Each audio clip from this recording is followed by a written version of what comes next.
Uma boa noite para todo mundo, sejam bem-vindos. Desculpa ter mudado o dia, mas é que ontem realmente não deu. Eu não ia conseguir chegar na hora e ainda bem que eu percebi cedo, porque senão eu não ia ter como avisar. Mas, de qualquer forma, a gente começa Devarim. Ano passado a gente não falou de Devarim porque caiu na mesma época, né? Caiu na época de Tisha B'Av e eu decidi falar de Tisha B'Av. Se tudo der certo, amanhã eu vou tentar gravar uma coisa curtinha só para deixar uma mensagem para todo mundo que Tisha B'Av. Que é essa semana, né? Ou semana que vem, dependendo do ponto de vista. Mas depois do Shabat vai ter jejum e tudo mais. E eu queria começar o Sefer Devarim justamente discutindo algumas coisas que acabam aparecendo e que parece que mudaram. Tem algumas coisas muito complicadas já nessa paraxá que acabam puxando a gente para fazer certas perguntas, né? E a gente começa justamente com uma ideia dessa. A gente começa com Moshe discutindo, aliás, fazendo um discurso para o povo todo. E essa primeira sessão é meio que uma fala histórica, tá? E ele vai acabar relembrando vários eventos que aconteceram durante esses 40 anos que o povo passou no deserto, tá? E sempre com aquele olhar, aquela intenção de preparar aquela geração para entrar na terra de Israel, que é o que vai acontecer no próximo livro, no caso, que é Yehoshua, né? E é muito interessante a gente sempre pensar nos nomes dos Sefarim, né? Eu sempre cito essas ideias, né? Quando a gente fala, quais são os nomes? Muitas vezes a gente fica brincando com tradução, mas dessa vez as traduções estão um pouco melhores, inclusive, que o hebraico. Você fala assim, mas como assim, né? A tradução para Bereshit, né? Seria literalmente no começo, né? É Gênesis, né? E é justamente, né, o assunto do livro, Gênesis, é a criação do mundo, né? Aí quando a gente chega em Shemot quer dizer nomes, né? E nomes não faz muito sentido. O nome em português é Êxodo. Porque o nome que a Guemará, que a Torá Oral dá pra ele é Sefer HaGeulá, que seria o livro da redenção, né? E aí faz mais sentido também. Parece mais com Êxodo, inclusive. Devarim quer dizer coisas, né? Essas foram as coisas que Moshe disse pro povo perto do Jordão, né? Coisas, né? Esse nome não é muito o nome que é dado na tradição, vamos dizer assim, para o Devarim é Mishneh Torah, que seria resumo da Torá, tá? Com isso em mente, a gente acaba tendo que pensar algumas coisas sobre o que está acontecendo aqui, porque tem halahá nova, tem coisas que aparecem só aqui. Como é que se pode ser um resumo se tem coisas novas?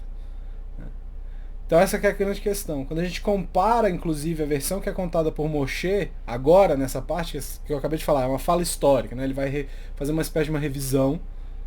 Se você compara a versão que Moshe está contando com a original, que apareceu antes na Torá, a gente vai encontrar uma série de diferenças. E esse é um problema que é razoável, tá? Se você for olhar nas áreas acadêmicas, você vai ver até nomes diferentes para autores diferentes da área. Não vou entrar nesse assunto porque é um pouco além do que eu gostaria de falar, mas e aí essa é uma dúvida, né, para dizer que para meio que criar uma tese de que a Torá tem vários autores, né? Mas esse não é a questão, na verdade. A gente não foge dessa discussão e é mais ou menos isso que eu vou mostrar aqui hoje, tá? Então Moshe começa com a jornada do Sinai. E ele acaba se lembrando da própria inabilidade que ele tem para liderar o povo. Ele se considera inábil desde o começo, né? Desde a primeira vez que ele fala com Hashem, ele deixa isso claro: olha, eu não sei falar, né? Não sou eu que posso liderar esse povo, não tem como. E ele relembra essa ideia justamente agora no começo da Paraxá, né? No Pasuk 9, ele fala o seguinte, no número 1: e vos falei naquele tempo dizendo, não poderei levar-vos sozinho. Ou seja, ele está falando, já avisei para vocês que eu não consigo fazer isso sozinho. Isso seria uma referência ao que aconteceu 3 dias depois da saída do Sinai, tá? Quando o povo sai do Sinai, Moshe reclama que ele sente a mesma coisa, ele se sente inadequado como liderança de uma nação inteira, tá? E esse que está aí no número 2, lá em Bamidbar, ele fala: não posso só eu suportar todo esse povo, pois ele é pesado demais para mim. Quem sou eu para carregar esse povo? E aí a gente volta àquela questão, né? Moshe não entendendo muito nem o tamanho dele nessa situação, né? E aí, como resposta, o que Hashem faz? Hashem diz para Moshe juntar 70 sábios que vão ajudar com o peso do povo. Mas aqui, na Parashá, ele não vai mencionar os 70 sábios. Ele vai descrever o estabelecimento daquele sistema hierárquico de justiça, o qual a gente já citou anteriormente em outras Parashot. Que é com cada juiz responsável por 1000, aí depois tem juiz responsável por 100, aí por 50 e por 10. E aí, como diria o Abraão, o STF é Moshe, né? Quem decide no final das contas, se passar por todas essas coisas e não resolver o problema, aí resolve com Moshe. Só que esse sistema não está ligado a essa questão. Esse sistema está ligado a Parashá Yitro. O próprio Yitro, o próprio sogro de Moshe, percebe que esse peso era muito grande e que ele não seria capaz de atender essas necessidades do povo sozinho, só por ele. Né? Lá no capítulo 18 de Shemot. O capítulo 18 de Shemot é só isso. É essa discussão entre os dois e Moshe indo falar com Hashem sobre essa questão. Tá? E Hashem fala, não, você tem que fazer isso mesmo. Você tem que criar um sistema de hierarquia, de justiça. Porque senão fica impossível. Então Moshe e Yitro meio que criam, né? Hashem fala para eles criarem esse sistema. Certo? Então como é que a gente pode entender essa confusão que Moshe faz ou outras que vão aparecer? Né? A gente sabe que o povo, né, meio que a geração trocou. Então teve uma geração que a maior parte dessa geração não estava lá no Sinai quando isso aí aconteceu. Então mas alguns eram velhos suficientes para lembrar do que aconteceu antes. Então, se Moshe está falando uma coisa que não aconteceu, como é que esse povo, ou tá falando coisas diferentes, como é que esse povo reage a essas palavras? E de novo, a gente viu algumas parashot anteriores que Moshe entendia que a geração anterior conseguiu passar valores para essa geração, que vai entrar em Israel. Tá? Então Moshe tinha essa noção. Beleza, aí depois disso ele vai descrever os eventos do Rei Meraglim. Né? Ele vai descrever os eventos da transgressão dos espias. E aí a gente vai ver discrepância de novo. Na versão que Moshe vai dar aqui, a iniciativa de mandar os espias vem do povo. Enquanto lá em Shelach, Moshe fala Shlach lecha, envia para você. Ué, mas e aí? E mais ainda, talvez mais significativo, acho que eu devia até ter botado aí, não botei. Mas depois vai para achar. Moshe vai dizer o quê? Que o relato dos Meraglim foi positivo. Mas mesmo assim o povo não quis entrar. Como é que Moshe pode falar que o relato foi positivo, sendo que a gente não sabe que não foi? Né? O relato original que está descrito na Parashá Shelach, dos próprios Meraglim, é assustador. Né? O que leva o povo a chorar, a se recusar, e aí a gente vê os eventos do 9 de Av depois que a gente vai, pelo qual a gente vai passar, se Deus quiser, tranquilamente agora esse ano. Mas isso levou à recusa do povo, não o próprio povo decidir, não, a gente não vai. Moshe também disse que ele tentou convencer o povo que com a ajuda de Hashem seria possível entrar na terra e conquistar aquela terra. Na história original a gente não vê isso também. A gente vê Kalev, Benefunei e Yehoshua bin Nun tentando convencer o povo. Na verdade é aquela história do 10 contra 2. São 10 falando, cara, é uma péssima ideia, e esses outros 2 falando, não. A gente consegue. E aí vários nossos sábios acabam sugerindo uma variedade de formas para unificar essas duas versões que de fato parecem muito diferentes. Mas de qualquer forma, isso pode deixar uma pessoa que está lendo bem ansiosa. Fala assim, não, peraí, como é que está mudando? Não, resumo, não é Mishneh Torah? O Matias acabou de falar, é Mishneh Torah. É resumo da Torá. Como é que pode ser um resumo sendo que está contando outra história? Tá? Depois dos Meraglim, Moshe conta a interação, conta sobre uma das interações com o povo e algumas nações que circundam Israel. E a gente citou elas já em outro estudo também, mas não vai precisar lembrar disso. Mas Edom, Moav e Amon, né? E aí o encontro com 2 reis dos Emoreus, no caso, né? Que é Sihon e Og. Né? E lá na Parashá Hukat, a Torá fala o quê? Fala do encontro com Edom, e Moshe decide que vai enviar uma mensagem, porque ele está chegando perto de uma cidade, ele vai enviar uma mensagem para o rei daquela cidade. Número 3, Bamidbar, né? Em Números 20 diz o seguinte: e Moshe enviou mensagens a Kadesh, ao rei de Edom, ao rei de Edom, assim, e essa mensagem, assim disse seu irmão Israel, irmão, né, porque Edom vem de Esav, né, tem que lembrar disso. Tu soubeste da fadiga que nos sobreveio, e nossos pais desceram ao Egito, e estivemos no Egito muitos dias, os egípcios fizeram mal a nós e a nossos pais. Clamamos a Hashem, e ele escutou a nossa voz, e enviou um anjo, e nos tirou do Egito. E eis-nos em Kadesh, cidade da extremidade do limite. Olha o que Moshe vai pedir agora. Moshe já explicou o contexto, falou qual que é o problema, e agora ele vai pedir alguma coisa. Passaremos, rogo, pela tua terra, não passaremos pelo campo, nem vinha, e não beberemos a água dos poços. Pelo caminho do rei iremos, ou seja, pelo caminho que você disser que a gente tem que passar, a gente vai. Tá? Não nos desviaremos para a direita nem para a esquerda, até que passemos do teu limite. E Edom disse, a resposta de Edom é ótima, né? Não passarás pelo que me pertence, para que não suceda que saia com a espada ao teu encontro. Ou seja, se você entrar, vai ter guerra. Né? Então Moshe tenta fazer o quê? Apelar para um sentimento de irmandade. Ele fala, assim diz teu irmão Israel, nós somos nações irmãs. Vocês vieram de Esav, nós viemos de Yaakov. Certo? E ele tenta usar de uma simpatia, falar, olha, a gente não vai abusar, a gente não vai ficar, a gente não quer nada, a gente só quer passar. Certo? Só que essas tentativas são rejeitadas. O encontro termina com essa ameaça de guerra, e Israel acaba tendo que fazer o quê? Dar a volta. E em Devarim a gente vai ver uma outra coisa que é interessante. A gente vai ver que Israel é proibida de atacar Edom, Moab e Amon. Isso a gente também falou na outra paraxá, né? Hashem decreta, passa o decreto divino falando assim, isso não pode acontecer, porque eles são seus primos, irmãos, etc. Certo? Hashem deu como herança aquelas porções de terra para essas nações. Então Israel não tem direito a entrar ali. No lugar de dominar, Israel tem que fazer o quê? Comprar comida e bebida dessas nações. A gente vai ver daqui a pouco o que é que ele propõe, né, Moshe? Então, a gente não tem menção explícita desse decreto em Bamidbar. Em Devarim tem. A leitura dessa narrativa, ela vai indicar o que pra gente? Ela indica que Israel dá a volta por causa de uma ameaça.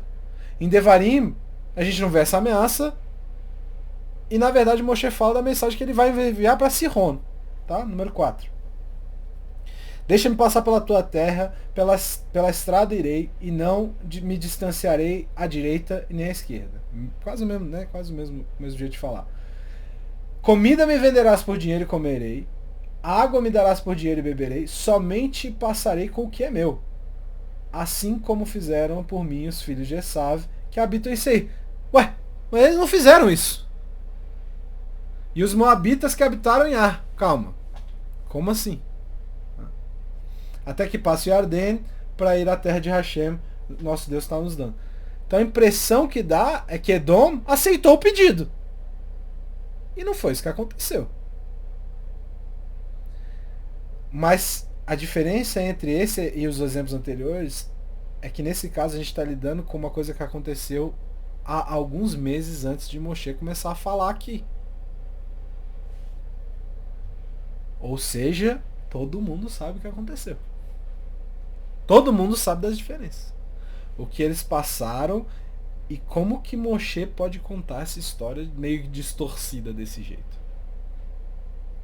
E o que a gente hoje pensa e, sei lá, pode até aprender quando a gente estuda agora. Né?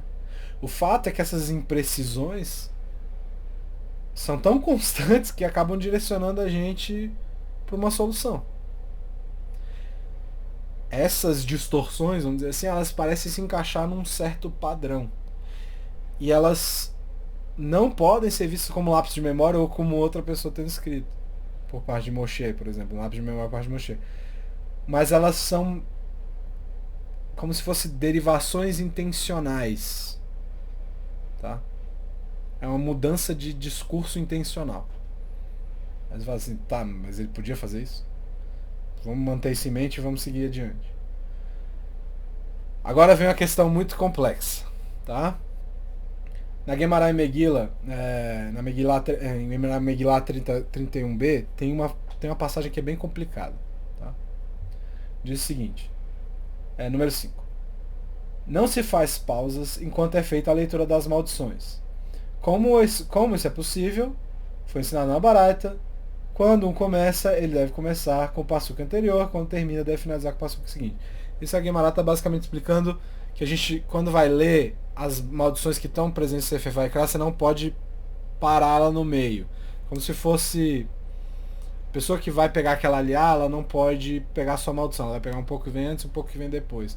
E nem pode cortar essas maldições no meio e dar para duas pessoas diferentes, vamos dizer assim. Tá? Abaye diz, isso é dito apenas sobre a sessão de maldições do Sefer Vaikra, mas é permitido parar durante a leitura dessas maldições do Sefer Devarim. As mesmas maldições são recontadas em Devarim. Qual a razão para isso? Aquelas de Vaikra foram ditas por Moshe vindas diretamente do onipresente. Do onipotente, desculpa. Enquanto as outras de Devarim foram ditas por Moshe mipiatzmo. Essa expressão que eu botei entre parênteses, né? Por si mesmo. Aí a gente começa a complicar. A Gemara, ela tá dizendo o quê? Que Moshe não recebeu as maldições que estão em Devarim de Hashem. Parece praticamente isso que a gente consegue entender. Então ele inventou um negócio, ele revolucionou aqui, ele tá reformando a Torá de alguma forma. Ele tá fazendo as coisas de forma independente. Moshe disse pro povo o que aqui? De forma independente. Porque o que aconteceria no caso das violações da mitzvot, beleza. Mas por que ele tá falando mipiatzim?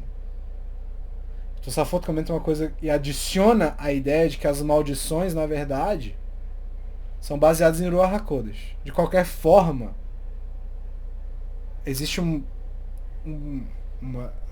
Tosafot admite de alguma forma que esse tipo de revelação acaba sofrendo com a falta de clareza, que é uma coisa que está geralmente associada à profecia de Moshe. Moshe falava com Hashem face a face. E aqui não está tão claro. Mas não só as maldições de Devarim são as palavras de Moshe. A maior parte desse livro é um registro das falas que Moshe fez com a mesma expressão que é usada pela Gemara. Mipiatzmo. O Sefer começa dessa forma. Número 6. Essas palavras que Moshe falou toda Israel.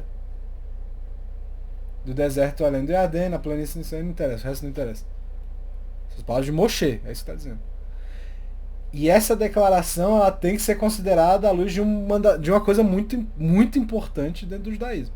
Que é uma coisa que o Rambam deixa claro no Hilchot Teshuvah, no Mishneh Torah. Aquele que diz que a Torá não é de Hashem, ou seja, não vem de Hashem, mesmo aquele que diga que um passuco, uma palavra foi dita por Moshe mipiatzmo, eu deixei aí de propósito, essa pessoa é uma herege. Ué, mas a Gemara acabou de falar que foi. Então a Gemara é herege. Uran, o Rabi Nessim Ben Reuven, ele explica uma coisa que é interessante. Moshe, mesmo que Moshe fosse a fonte de grande parte do Sefer Devarim, Hashem faz o que no final? Hashem fala, você lembra de tudo que você falou? Então agora você vai escrever tudo que você falou. Hashem ordena que Moshe escreva todas as palavras que ele disse na Torá. E assim, e aí juntando com o que Tosafot fala, a gente pode entender o seguinte. Moshe não sabia falar. Todo mundo sabe disso. Moshe tinha o que a gente chama de lábio não circuncidado, né? Como é que ele fala um livro inteiro e todo mundo entende? Se ele era gago ou tinha qualquer outro tipo de dificuldade de fala. Justamente por isso. E aí tem um conceito dentro do Zohar que explica que em Devarim, Hashem fala, assim como no Sinai, Hashem fala usando a garganta de Moshe. Ou seja, não era nem a voz de Moshe que saía da garganta dele. Então não é Moshe que está falando aqui, é Hashem. Por isso que Tosafot puxa a ideia e fala, não, isso aí é Ruach HaKodesh, isso aí é sim inspiração divina, é Hashem que estaria falando. Certo? Então a fonte original, no fim das contas, por lá não é Moshe, é Hashem. E a própria Torá introduz o livro dessa forma, como a fala de Moshe, para mostrar que Moshe tinha formas diferentes de comunicar com o povo. Certo? Mesmo que Devarim seja chamado Mishneh Torá, ela não é uma repetição da Torá, é uma interpretação da Torá, vamos dizer assim, ensinando coisas a mais, mostrando como se deve aprender. Ah, mas você está inventando isso. Não, não tem nada sendo inventado. Olha o que aparece no começo, número 8. No quinto passuco da Parashá aparece o seguinte: além do Yarden, na terra de Moab, Moshe começou a explicar essa Torá. Essa palavra que está em negrito é Iber, quer dizer clarear, deixar claro, explicar, vem de levaer. E aí o Nahmani, diz o Ramban, outro, na introdução dele sobre o livro, ele diz que esse Sefer especificamente é conhecido como Mishneh Torah, que eu acabei de falar. Mas onde Moshe, o nosso mestre, vai explicar grande parte das mitzvot necessárias para que o povo entrasse na terra. E aí, mas, pô, o termo Mishneh Torah não vem de resumo? Não é Sheni 2, seria uma repetição? Misheni seria uma repetição? Aí o Ramban explica, não, vem do termo Shinun, que significa estudo, que é a mesma raiz da palavra Mishnah. Palavras parecidas, mas não é a mesma coisa. As duas formas de explicar esse nome Mishneh Torah são citadas pelo Urash quando ele vai falar da mitzvah do rei de escrever, né, um Mishneh Torah. Ele teria que escrever Devarim, mas aí ele vai puxar essa ideia. E o Onkelos, ele traduz esse nome de uma forma diferente. Ele traduz como Pat Shegen, que é basicamente ele interpretando Mishneh como a Shiun, né? Como Shinun, quer dizer, que é estudo e fala ao mesmo tempo. Então Moshe está estudando com a fala. E isso dá pra gente interpretar, inclusive, uma ideia de que Devarim é o começo da Torá oral, sendo escrita, né? Que depois culmina com a própria Gemara. Tá? Mas Moshe não está repetindo a Torá, ele está interpretando, está explicando. Como que a gente... Então não teve uma revolução, vamos dizer assim. Tá? Como que a gente vê a seção de Alahá que parece repetitiva em Devarim, né? Ou seja, Moshe está mostrando, existem nuances que tem que receber uma atenção específica nesse momento. Outras terão outros seus momentos. Aí a gente vai ver na Gemara mais para frente, né? E detalhes que acabam faltando. Eu sempre dou esse exemplo.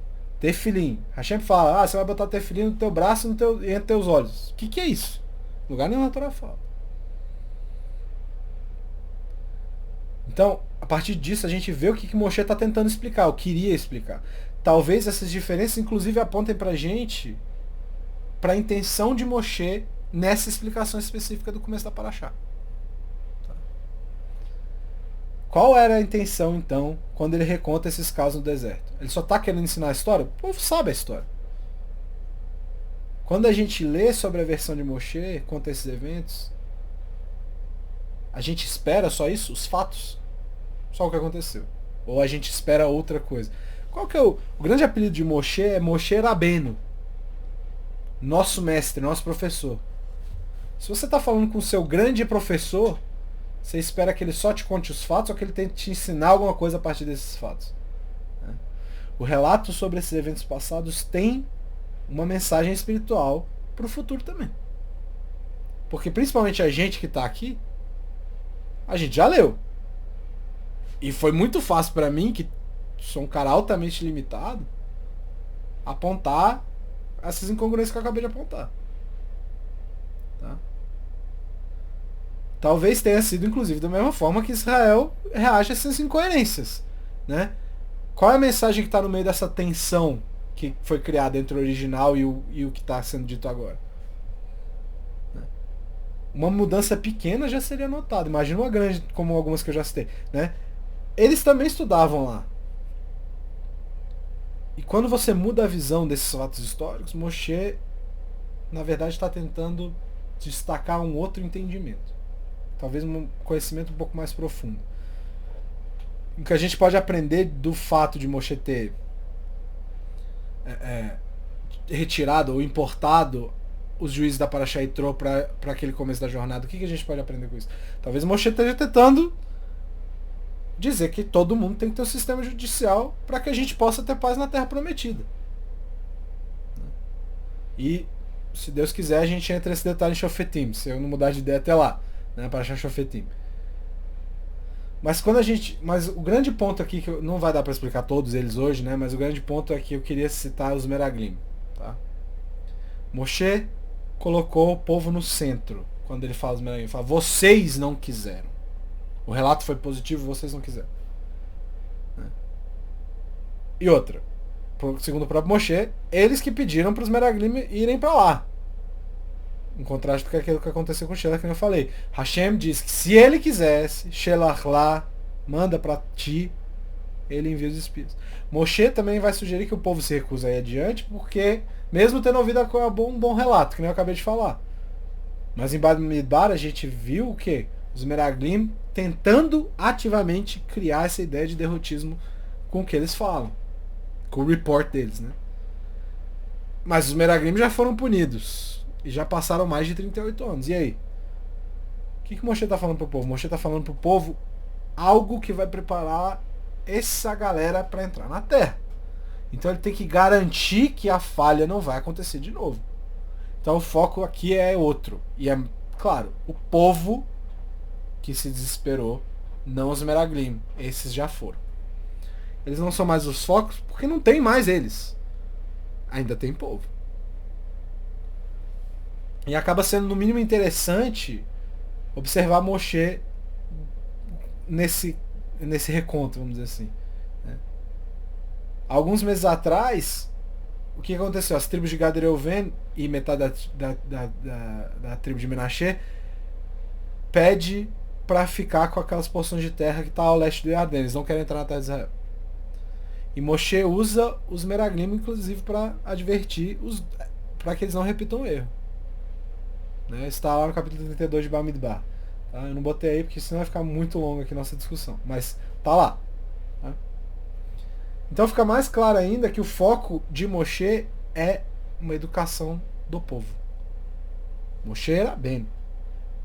Então a gente tem perspectivas diferentes do evento dependendo da necessidade do que tem que ser ensinado. A Torá também carrega isso. Às vezes a gente lê um negócio, se a gente interpretar para cá, ela vira um entendimento específico. Hashem fez a Torá dessa forma. O entendimento não é o único de um passuco. Tem vários entendimentos. Tanto que tem passuquim, porque tem livro que tem 1001 explicações e eu não estou nem brincando com esse número. Tá? Não estou exagerando o número. Mas por que Moshe, de novo, aí vem a grande descrição de Moshe. Moshe era Ishanav Meod, ele era um homem muito humilde. Como é que ele pode deletar os relatos de Kalev e Yehoshua? E fala como se ele mesmo tentou convencer o povo a entrar. Kalev e Yehoshua estão lá ainda. Mas Moshe está tentando separar aquilo que é fato quanto ao relato dos Meraglim da lição deles. Tá? Se a gente considerar os fatos, o que a gente tem? Os Meraglim falaram o quê? A terra é boa. E depois eles colocaram a opiniãozinha deles lá. E qual que é a opinião deles? É impossível a gente conquistar esses povos. Essa é a nossa opinião. A terra é ótima, cresce tudo, tal, não sei o quê. Tirando uma hora que eles falam que é a terra que engole os... Mas ainda é a opinião deles, porque eles fizeram o julgamento daquele povo, dos povos que viviam lá. Essa opinião só é válida se a guerra pela terra fosse ser baseada só em tática e façanha militar por parte de Israel. E a gente sabe que não foi assim, nem poderia ser assim. Principalmente depois da saída do Egito. Israel já devia ter entendido uma coisa que é muito importante. Que vocês não têm, é isso que Hashem fala, vocês não têm nada a temer, porque Hashem vai batalhar por eles. Assim como fez no Yom Suf. Assim como fez no Mar Vermelho. Da perspectiva deles, essa opinião dos Meraglim devia ter sido irrelevante. Que joia, muito legal o que você falou, mas isso não tem nada a ver com a nossa discussão. A gente quer saber se a terra é boa ou não. Só. Era para ser um motivador e não um fato desesperador. O fato deles terem visto esses grandes povos, as cidades lá em Canaã, deveria ter sido inexpressivo. A Parashá Shelah conta os fatos e, na verdade, alguns dos Meraglim contaram que seria impossível conquistar aqueles povos. Enquanto Kalev e Yehoshua vão lá e falam, não, negativo. Vocês estão esquecendo quem é que está indo com a gente? Mas, na essência, não é um debate interno entre os Meraglim. Era um debate espiritual, que não tinha nada a ver com ser um espião ou não. O relato de Moshe busca a fonte do problema, a parte central do problema.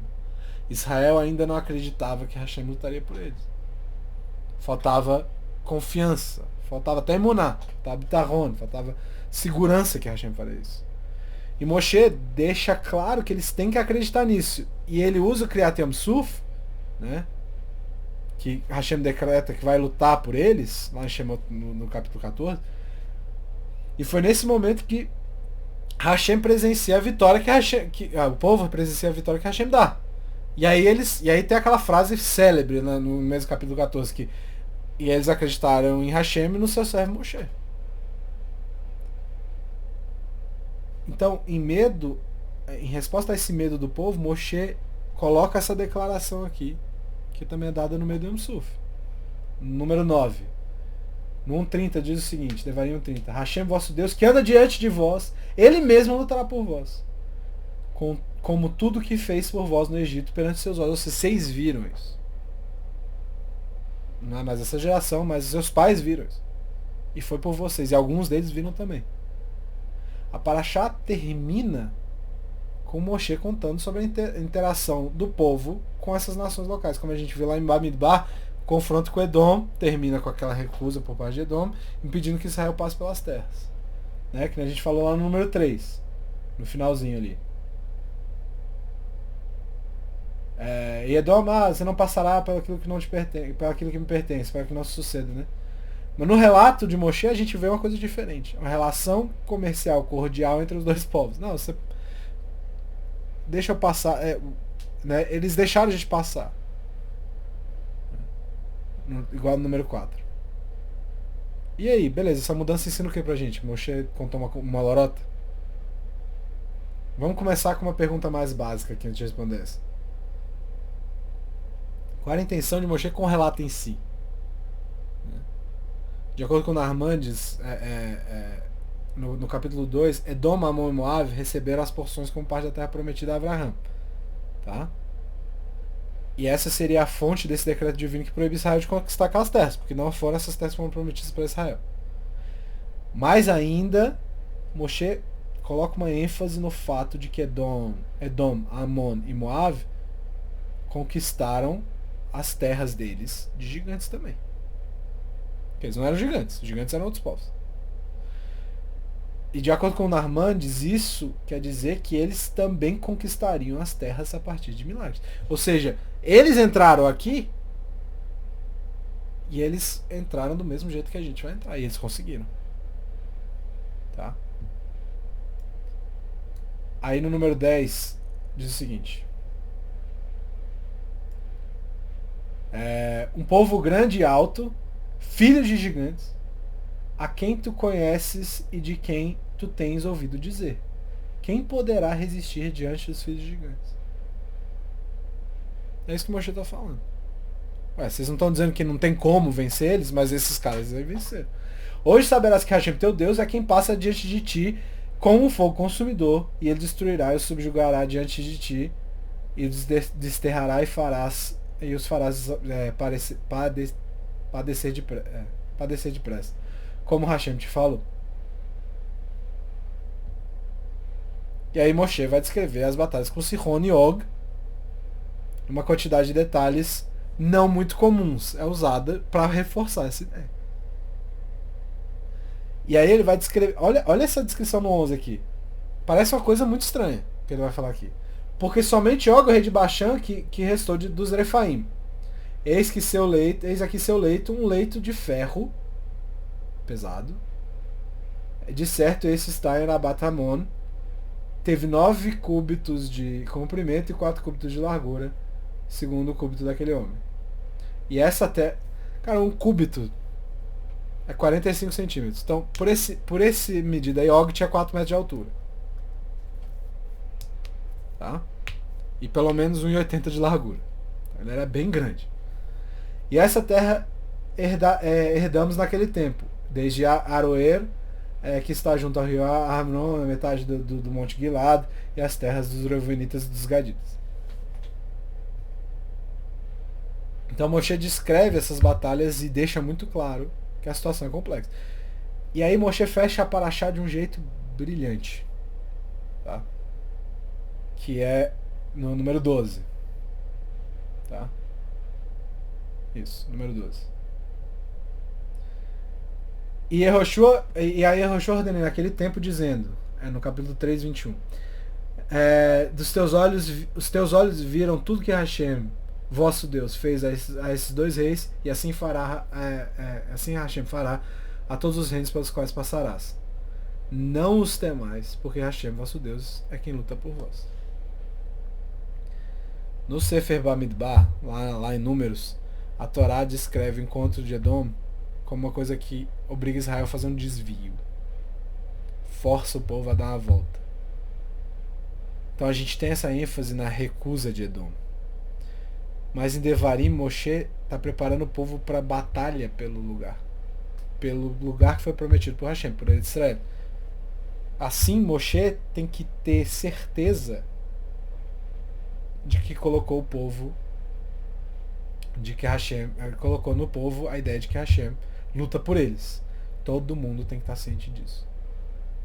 Por outro lado, ele usa os acontecimentos das batalhas de Sihon e Og para provar que Hashem faz isso.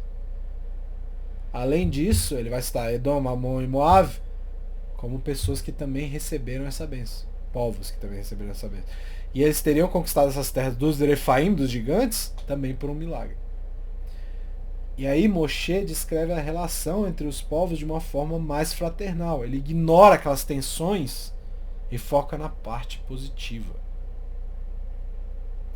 Ele conclui que assim como Edom, Amon e Moab tiveram sucesso desterrando aqueles gigantes, justamente para receber a herança de Abraham, Israel também ia fazer isso.